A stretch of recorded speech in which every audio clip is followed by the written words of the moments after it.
The do's and don'ts of marketing through a Facebook Messenger chatbot. Please observe the following etiquette rules when using Facebook Messenger chatbot to engage with your target audience members. As I have mentioned earlier, you have to always comply with Facebook's terms of service. If you play the game fast and loose, don't be surprised when Facebook blocks you or flat out bans you. That's bad news, and sadly, it happens all the time. If you are serious about generating a legitimate business from Facebook, you have to play by the rules. All these etiquette rules flow from Facebook's terms of service. Be professional at all times. You cannot assume that your visitors are mind readers. You have to basically assume that they have very little knowledge of your business, so your messaging has to gently guide them through the wide range of information options your bot makes available to them. You can't just assume that they know what your business is about and your full range of services and merchandise, and you're just waiting for prompts that go directly to a specific page. The problem with that approach is that very few of your actual Messenger bot users would actually get the message that would benefit them the most. Instead, your Messenger bot would be sending out one generic message after another. This is sad. Seriously. You're wasting a tremendous amount of opportunity precisely because you assumed that people finding themselves in your Messenger bot dialogue system know what they're looking for. Most customers don't know what they're looking for. Even if they find themselves on your website, and even if they are interested generally in what you have to offer, you have to hold them by the hand. This is not a headache, nor is it a hassle. In fact, you should look at it for what it is. It's a golden opportunity. When somebody's kind of fuzzy regarding what they need, they are very suggestible.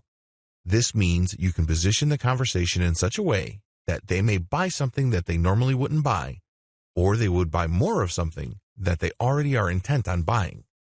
Do you see how this works? It's an opportunity. Don't think of it as just a customer support hassle and you're just basically going to give them the bare minimum. Instead, create a fairly open-ended logic tree for your chatbot so there are many ways your customers can trigger pre-written messages. Avoid spamming. It's extremely important to make sure that you stick to Facebook's terms of service.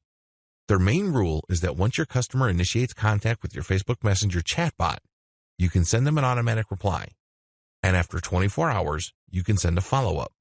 You have to keep this in mind at all times. You cannot violate this. You cannot try to cheat this. It's very important to make sure that whatever message you send, it is strictly related to your business. This is very important. It can't be unrelated spam. It can't be seemingly purely personal because you only have one shot, really, to make a great first impression. If you send off-topic messages, it would seem that you're wasting your prospect's time. Keep it short and laser targeted to the business at hand. Also, whatever message you send out must add value to the life of the person inquiring. This is crucial. They have problems. They have needs. You know this. That's why they're speaking to your bot in the first place. Accordingly, get straight to the point. What is the best solution that you can bring to the table? Clearly describe it so they themselves can quickly and easily see the value. It can be a link to your main website, or it can be a basic answer like, these are the holidays that we're closed on, or this is our procedure for getting some sort of special deal. Whatever the case may be, make sure that whatever you say to your prospects adds value to their lives. Always let the customer lead. Americans are very independent. The same applies with Western Europeans. So it's really important to make sure that they lead the conversation. While we all know that the main reason why they're at your Facebook page in the first place is because you called them to action, you can't rub their faces in it. Make it seem like they're always leading the conversation. Never take the lead. Always follow up. In other words, make the deal or the engagement look like their idea.